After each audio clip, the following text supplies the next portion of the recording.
Hello viewers, আজকের ভিডিওতে আমি ডিসি মোটরের স্পিড কন্ট্রোল রিলেটেড আরও একটি গুরুত্বপূর্ণ প্রবলেম সলভ করব। তবে ভিডিওটি শুরু করার আগে আমি অবশ্যই বলবো, যারা আমার চ্যানেলে একদম নতুন তারা আমার প্লেলিস্ট থেকে ডিসি মোটরের উপর আগের বেসিক ভিডিওগুলো একটু দেখে আসুন।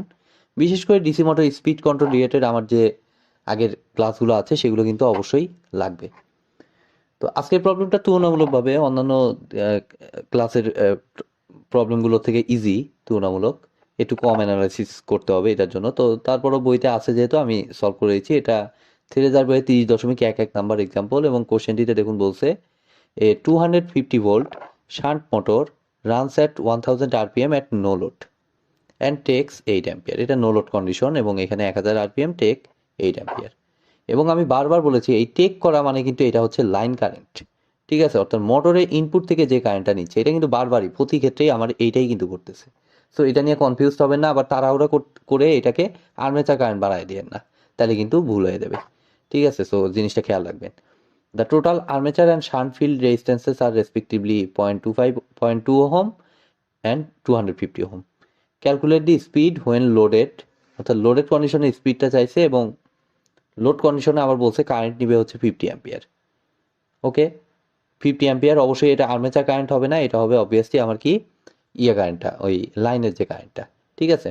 আর assume the flux to be constant, এখানে ক্লিয়ারলি দেখুন বলে দিয়েছে ফ্লাক্সটা কনস্ট্যান্ট থাকবে। আগের দিনের প্রবলেমটাতে কিন্তু এটা আমাদের ক্লিয়ারলি বলা বলে দিয়েছিল না, বাট আমাদের ফ্লাক্সের কথা কোনো কিছু না বলার কারণে সেটাকে কনস্ট্যান্ট ধরা লাগছিল। সো এগুলো কিন্তু ইম্পর্টেন্ট, এই অ্যানালাইসিসগুলো। তাহলে দেখুন আমি ফার্স্টে যে স্টেপ ফলো করে করি সেভাবে আমি করতেছি। দেখুন ফার্স্টে একটা দিলাম, ফিল্ড এবং আর্মেচার।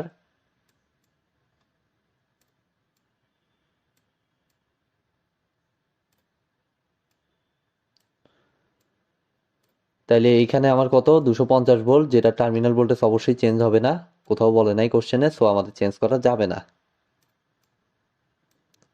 তাই 250 ভোল্ট, এবং এটা আমাদের আর এর ভ্যালু তো 0.2 ওহম, কনস্ট্যান্ট ভ্যালু। ভেরিয়েবল তখনই ধরতে পারবো যখন কোশ্চেনে বলে দিবে যে এক্সট্রা করে রেজিস্টর লাগাও বা করো, তখনই আমরা কেবলমাত্র ভেরিয়েবল বলতে পারবো। দেন এটা হচ্ছে 250 ওহম। তাহলে আমরা মনে হয় খুব ক্লিয়ারলি আমরা এই কারেন্টটা ইজিভাবে পেয়ে যাচ্ছি। জাস্ট এই রেজিস্টরের অ্যাক্রসে ভোল্টেজটা হচ্ছে 250, আর রেজিস্টরটা 250, জাস্ট ওহমস ল অ্যাপ্লাই করলে 250/250 মানে 1 অ্যাম্পিয়ার। এটা দুই ক্ষেত্রেই 1 অ্যাম্পিয়ারই প্রবাহিত হবে, কারণ কোথাও বলে নাই টার্মিনাল ভোল্টেজ চেঞ্জ হবে, বা কোথাও বলে নাই ফিল্ড রেজিস্ট্যান্সটা চেঞ্জ হবে, আবার ফিল্ডের ফ্লাক্সটাও কনস্ট্যান্ট। সো এটা নিঃসন্দেহে 1 অ্যাম্পিয়ারই হবে। ফাইন। এবার দেখুন আমাদের এই ডাটা অ্যানালাইসিস করার জন্য আমাদের লাগবে হচ্ছে এই ইবিটা চেঞ্জ হবে, সেজন্য আমি কমন ভেরিয়েবল হিসেবে ইবি ধরলাম। একবার এই ইবিকে ইবি1 ধরবো, আরেকবার এটাকে ইবি2 ধরবো, এবং এইখানে কারেন্টটা আমার ঢুকতেছে কত আমি কমন আইএ হিসেবে ধরে নিব, আর এটাকে কমন আইএল হিসেবে ধরে নিব, ঠিক আছে? তাইলে এবার দেখুন অ্যানালাইসিস করার সময় হয়ে গেছে। এবার হচ্ছে আমি ইবি1, ইবি1 তো না, এটা ইবি0 ধরবো, কেননা ইবি0 আর কি ধরবো, কেননা এটা নো লোড বলছে। তো নো লোডকে সাধারণত এরকম নট দ্বারা প্রকাশ করাটাই বেটার। তাহলে ইবি0টা কত হবে? জাস্ট আমরা সার্কিটের দিকে তাকাবো, টার্মিনাল ভোল্টেজ আমাদের কত আছে? 250 আছে। ফাইন, 250 আমি লিখলাম, মাইনাস হবে কত আর্মেচারের অ্যাক্রসে ভোল্টেজ ড্রপটা। তো আর্মেচার কারেন্ট কত? আইএ, আর হচ্ছে ওহমিক আর্মেচার রেজিস্ট্যান্সটা হচ্ছে 0.2, তাহলে আইএ ইন্টু 0.2। তো আইএটা লাগবে আমার। তো আইএ বের করার জন্য দেখুন আইএল এর ভ্যালুটা আমার দিয়ে দিচ্ছে কত? 8 অ্যাম্পিয়ার। তাহলে অবভিয়াসলি 8 থেকে বাদ দিয়ে দিতে হবে। দেখুন 8টা মেইন কারেন্ট ছিল, দেন বাইপাস হয়ে গেছে 1 অ্যাম্পিয়ার, তাহলে বাদ বাকি কারেন্টটা এদিক দিয়ে ফ্লো করতেছে। তাহলে 8 - 1 7 ইন্টু 0.2, জাস্ট বাদ দিয়ে দিব, আমাদের ইবি1 এর ভ্যালুটা রিটার্ন করবে এখান থেকে। কত আসে দেখি, সরি, তাহলে 250 মাইনাস 7 ইন্টু 0.2 আমার আসতেছে 248.6 ভোল্ট।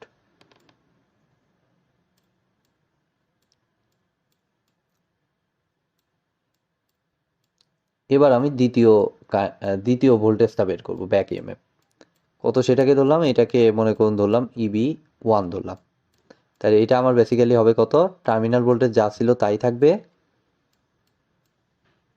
এবার হচ্ছে আর্মেচার কারেন্ট। তো আর্মেচার কারেন্ট দেখুন আমার এখানকার ফুল লোড কারেন্টটা দিচ্ছে কত 50, তাহলে 50 থেকে জাস্ট বাইপাস হয়েছে ওই 1 অ্যাম্পিয়ারই, ওর তো কোনো চেঞ্জ নাই ওই অ্যাম্পিয়ারের। সো ওই 1 অ্যাম্পিয়ারই বাইপাস হয়েছে, ওইটা মাইনাস করে আমার হচ্ছে বাদ বাকি 49 অ্যাম্পিয়ার আর্মেচারের ভিতর দিয়ে ফ্লো করবে এবং রেজিস্টর যা আছে তাই থাকবে। তাহলে 0.2, তাহলে এটাকেও ক্যালকুলেটার হিসাব করি, 250 মাইনাস 49 গুণ 0.2, 240.2 ভোল্ট।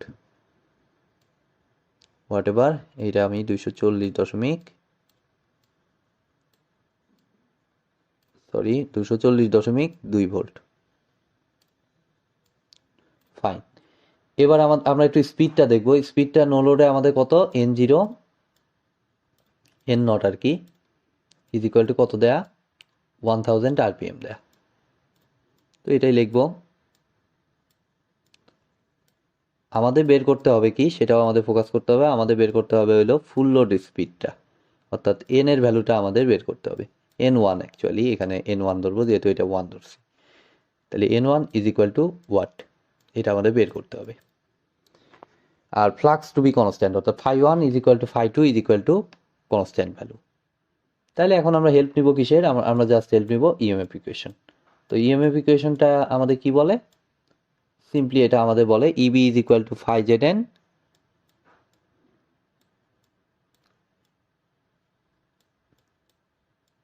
ডিভাইডেড বাই 60,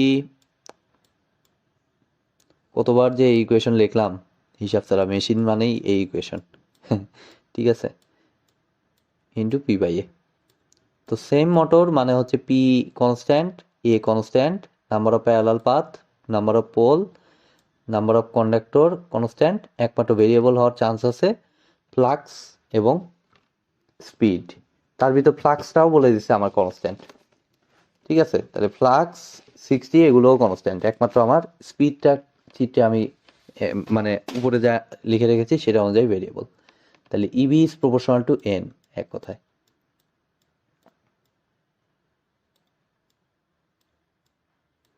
তাহলে এখন আমরা কি করতে পারি, জাস্ট EB1 ডিভাইডেড বাই, যেহেতু এটা এই দুটা পরস্পর সমানুপাতিক, তাহলে রেশিও নিয়ে নেব EB1 divided by EB not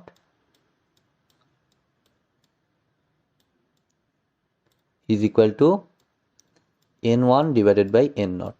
এখন মনে হয় সব কিছুরই ভ্যালু আমাদের জানা আছে, জাস্ট বসিয়ে দেব ভ্যালুগুলো। তাহলে EB1 এর ভ্যালু কত, 240.2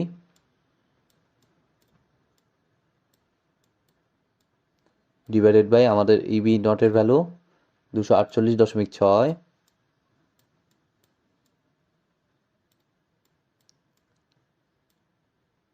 sorry, is equal to N1 আমাদের বের করতে হবে, আর N নটের ভ্যালু 1000 RPM। RPMই রাখবো, N1টা বাই ডিফল্ট RPMই চলে আসবে, ঠিক আছে।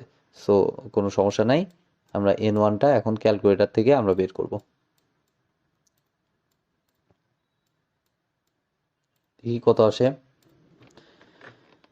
জাস্ট 240.2 এর সাথে 1000 গুণন দিব, যা রেজাল্ট পাইলাম সেটাকে 248.6 দ্বারা ভাগ করে দিব, 966.21। আমি অলওয়েজ এর আগে বারবার বলেছি যে 966 যখন দশমিক আসবে, দশমিকের পরের ডিজিটটা যাই থাকুক সেটাকে বাদ দিয়ে দিবেন, কেননা 966.2 RPM মানে কি, 966টা পূর্ণ ঘূর্ণন সম্পূর্ণ করে আর 0.2 অংশ যাইতে পারছে, ফুল অংশ যাইতে পারে নাই কিন্তু। তাহলে ওইটাকে কি ফুল ঘূর্ণন বলতে পারবেন, কখনোই বলতে পারবেন না। অর্থাৎ দশমিকের পরের ডিজিট অলওয়েজ আউট করে দশমিকের আগের ডিজিটটা আমরা অ্যান্সার হিসেবে লিখে দিব, অর্থাৎ এটা হবে বেসিক্যালি আমাদের অ্যান্সার, ঠিক আছে। তো আজকের মতো ভিডিওটি আমি এখানেই শেষ করছি। ভিডিওটি যদি ভালো লেগে থাকে অবশ্যই ভিডিওতে একটি লাইক দিবেন, বন্ধুদের সাথে বেশি বেশি শেয়ার করবেন, আর চ্যানেলে নতুন হয়ে থাকলে অবশ্যই চ্যানেলটি সাবস্ক্রাইব করবেন। ধন্যবাদ।